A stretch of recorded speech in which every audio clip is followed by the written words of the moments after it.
بسم الله الرحمن الرحيم. السلام عليكم ورحمة الله وبركاته. اليوم درسنا للصف التاسع قواعد عن passive voice المبني للمجهول. طبعا المبني المجهول مر معانا بالمراحل السابقة، واليوم بس بنزيد عليه الحالات اللي عندنا اياها. بالنسبة للزمن عندنا الأزمنة التالية المطلوبة معانا بالصف التاسع. مطلوب معانا البريزنت سيمبل اللي هو المضارع، يتشكل معي من am و is و are، والفعل طبعا past participle اللي هو تصريف ثالث. وأيضا معنا الباست سيمبل اللي هو الزمن الماضي، نحول بالجملة الباسيف was أو were، وأيضا past participle اللي هو التصريف الثالث من الفعل. بالنسبة للفيوتشر سيمبل will أو shall، بعدين الفعل أنا عندي يا be يجي وراها طبعا مصدر، والباست participle. والحالة الأخيرة أيضا معنا البريزنت continuous عبارة عن am is are، وبعدهم بالجملة المبني المجهول يكون عندنا being والفعل past participle تصريف ثالث. وأيضا المودلز اللي هم can could must may might ought to، وبعدين be و past participle. بالنسبة للpresent perfect past perfect موجودين معاي، بس حاليا بالصف التاسع مو مطلوبين منا، إن شاء الله بعدين على الثانوي بالعاشر طبعا يكونوا موجودين معاكم. أول شيء طبعا بالنسبة للجملة المبني للمعلوم، يعني الفاعل يكون معلوم فيها، أما المبني المجهول الفاعل يكون مجهول. الشكل العادي أو صيغة الجملة العادية اللي تكون فيها المبنية المعلوم لازم يكون the formation of active. الأكتف اللي هي الجملة المبنية المعلوم، يعني يكون فيها الفاعل. الجملة العادية تتشكل معي من subject اللي هو الفاعل، بعدين أنا عندي verb و object اللي هو مفعول به. بنحولها إلى مبني المجهول، يعني بنحذف الفاعل منها، الفاعل لازم يكون مجهول مو معروف عندي. The formation of passive شكل جملة المبني المجهول تصبح بالشكل التالي: object اللي هو أول شيء بنطلع المفعول به من جملة المبنية المعلوم، بنطلع المفعول به لبداية الجملة، بعدين بنحط شكل من أشكال الفيرب to be حسب ما يكون زمن الجملة اللي أنا عندي يعني. وبعدين الباست بارتيسيبل اللي هو التصريف الثالث من الفعل. إذا كان فعل نظامي يكون بالإيزي، وإذا كان فعل طبعا الirregular verbs الأفعال غير نظامية أو الشاذة بنكون إحنا حافظين وناخذ تصريفه الثالث. في نقطة تانية when it is necessary to say who did the action we can use by.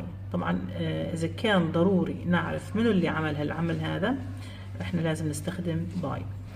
There has been an earthquake. People are being rescued by helicopter.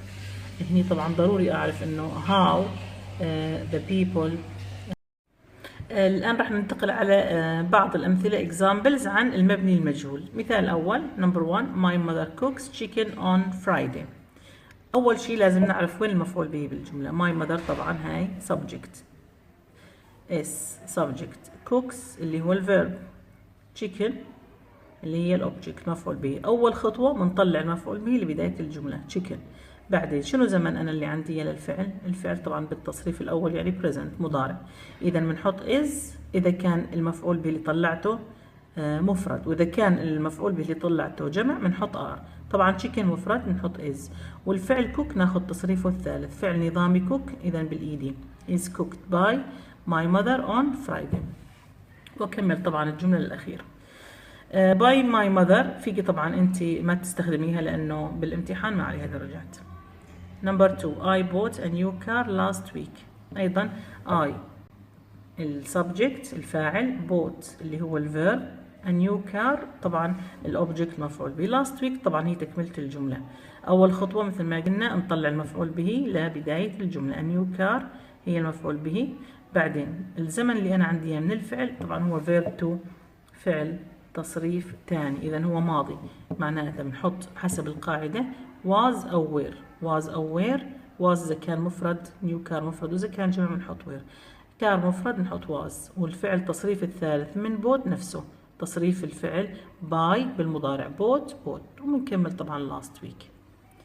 في عندنا بعض الأمثلة بنحلهم مع بعض. change into passive. number 1 مريم plays chess. مثل ما قلنا مريم فاعل، plays فعل، chess اللي هي مفعول به. بناخذ المفعول به بداية الجملة بنكتب chess، وفعل مضارع ومفرد is، والفعل play نظامي بنحط played تصريف ثالث لأنه نظامي.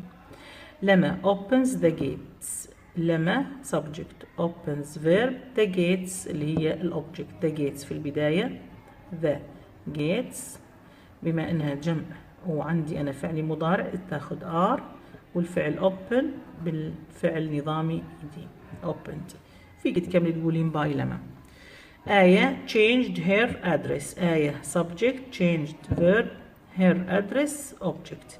نطلع الأوبجكت في بداية الجملة her address الفعل ماضي change لأنه بالإيدي، بنحط was لأنه address مفرد، وبعدين بنحط تصريف الثالث من change نفسه طبعا نظامي changed. someone cleaned the cars. ناخذ طبعا someone اللي هو